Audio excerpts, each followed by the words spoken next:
अस्सलाम वालेकुम viewers, welcome करते हैं आपको एक नई वीडियो में। आज की वीडियो बड़ी अहम है कि ताल्लुकात आपके किसी से किस तरह के हैं या कोई आपके साथ रिलेशनशिप किस तरह रखता है। तो वो ताल्लुकात बनते भी रहते हैं, टूटते भी रहते हैं। देखना ये है कि आपके साथ या आपके किसी के साथ किस तरह के रिलेशन और ताल्लुकात हैं। तो ताल्लुकात की बुनियादें होती हैं। ताल्लुकात की मैं आपके सामने 3 बुनियादें अहम रखूँगा, अहम बुनियादें रखूँगा। तो आपने ये देखना है कि हमारे लोगों के साथ किस तरह के ताल्लुकात हैं, किस तरह के रिलेशनशिप्स हैं। तो उनके तनाजुर में आप देख के आप ये अंदाज़ा लगा सकते हैं कि मैं किस वैल्यू का बंदा हूँ, कितनी मेरी अहमियत है और कितने लोग मुझको जो है ना वो वैल्यू देते हैं। तो इस हिसाब से आप देख सकते हैं। पहला ताल्लुक़ जो होता है वो होता है ख़्वाहिश नफ्स की बुनियाद पर। ये ख़्वाहिश नफ्स जो होती है इंसान के अंदर पाई जाती है, हर इंसान के अंदर पाई जाती है, मर्द के अंदर पाई जाती है, औरत के अंदर पाई जाती है। तो ये बेशुमार हम इसकी मिसालें देख सकते हैं कि ये कितना मज़बूत रिश्ता होता है ख़्वाहिश नफ्स के बुनियाद पर कायम होने वाला। और वो ख़्वाहिश नफ्स के लिए जो रिश्ता कायम होता है उसके लिए ये है कि वो जल्द कायम होता है और जल्द ही टूट जाता है। उसका बस इतना ही उसकी मज़बूती है जितनी कि एक धागे की मज़बूती होती है। एक धागे जितना वो मज़बूत भी नहीं होता, बल्कि वो बिल्कुल हल्का-सा होता है, बिल्कुल कमज़ोर होता है, बिल्कुल उसके अंदर कोई पायदारी नहीं होती। तो ये जो रिश्ता होता है बिल्कुल बेकार सा रिश्ता होता है। इसकी मिसालें हम बेशुमार देख सकते हैं। अभी आप सोशल मीडिया पे देख रहे होंगे, फ़लाँ फ़लाँ पे आशिक था, फ़लाँ औरत फ़लाँ के ऊपर आशिक थी, तो वो क्या हुआ, उसका नतीजा कत्ल के ऊपर निकला। वो इस तरह उनका बेर हो गया।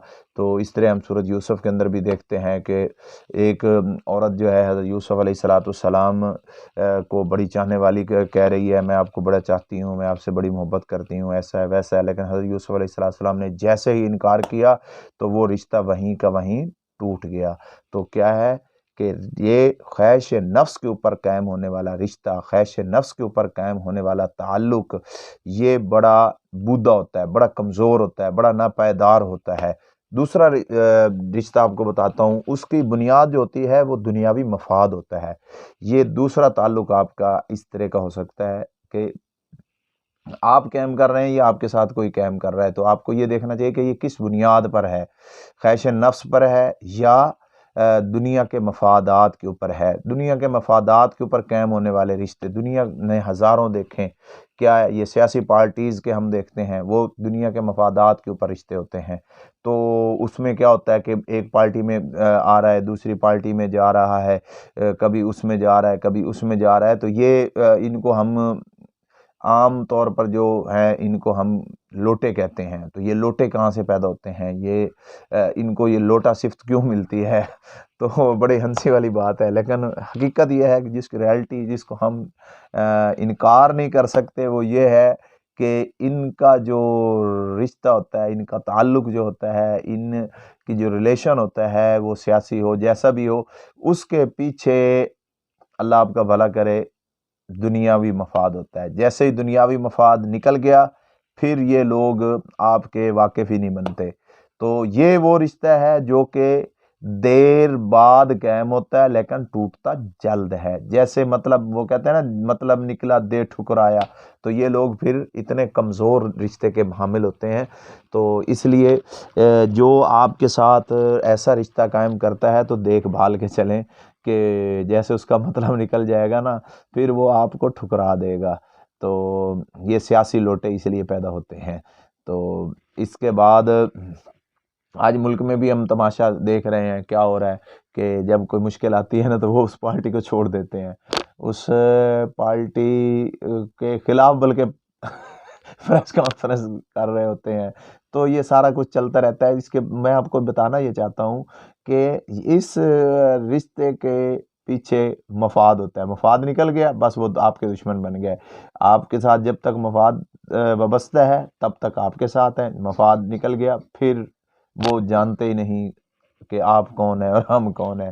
तो तीसरा जो रिश्ता होता है, तीसरा ताल्लुक़, तीसरा रिलेशन, बड़ा अहम रिश्ता, تو وہ ہے خیر کے اوپر مبنی. اس کی بنیاد جو ہوتی ہے نا وہ خیر ہوتی ہے، ایمان ہوتی ہے، اسلام ہوتی ہے، اللہ کی ذات ہوتی ہے، اللہ کے لیے آپ کو کوئی چاہتا ہے. تو وہ جو رشتہ ہے نا یہ جلد قائم ہوتا ہے اور کبھی نہیں ٹوٹتا، یہ ہمیشہ قائم رہتا ہے، اس کے اندر دراڑیں نہیں پڑ سکتی. بس اللہ کے لیے کوئی آپ کو چاہتا ہے، کوئی دین کی وجہ سے آپ کے ساتھ چاہت رکھتا ہے، کوئی آپ کے ساتھ اس لیے محبت رکھتا ہے کہ آپ ایک اچھے انسان ہیں، تو یہ رشتہ جو ہے یہ کبھی نہیں ٹوٹتا، یہ ختم ہی نہیں ہوتا. جیسے قرآن پاک میں ہے، اللہ تعالیٰ نے فرمایا ہے الاخلاء یومئذ بعضهم لبعض عدو الا المتقین. تو قیامت کے دن جو ہوں گے نا دوستیاں، یاریاں، رشتے، ناطے، تعلق، وہ سارے لوگ بھول جائیں گے، دنیا کے اندر ہی بھول جاتے ہیں. تو آخرت میں سارے ایک دوسرے کے دشمن بنے ہوئے ہوں گے. وہ کہے گا اس نے مجھے پھنسایا تھا، وہ کہے گا اس نے مجھے پھنسایا تھا، اللہ اس نے مجھے پھنسایا تھا، اس طرح ہوں گے. الا المتقین، یہ جو رشتہ ہوگا نا خیر کے اوپر مبنی، یہ جو تعلق ہوگا نا اللہ کے لیے، اللہ کی ذات کے لیے، تو یہ ہمیشہ کے لیے ہے. پھر یہ قیامت کے دن بھی یہ ایک دوسرے کو نہیں بھولیں گے، وہاں بھی ایک دوسرے کے ساتھ ہوں گے. اللہ تعالی ہمیں اپنے تعلقات بنانے میں ہمیں محتاط رویہ اختیار کرنے کی توفیق عطا فرمائے. اس لیے جس سے بھی تعلق قائم کرے اس میں آپ یہ ضرور دیکھیں کہ میں کس قسم کا جو ہے نا وہ اس کے ساتھ تعلق قائم کر رہا ہوں، یا آپ کے ساتھ لوگ وابستہ ہو رہے ہیں تو آپ اس چیز کا ضرور اس چیز کو مد نظر رکھیں کہ یہ کس وجہ سے یہ میرے ساتھ وابستہ ہے. تو محتاط انداز کے ساتھ چلیں. السلام علیکم.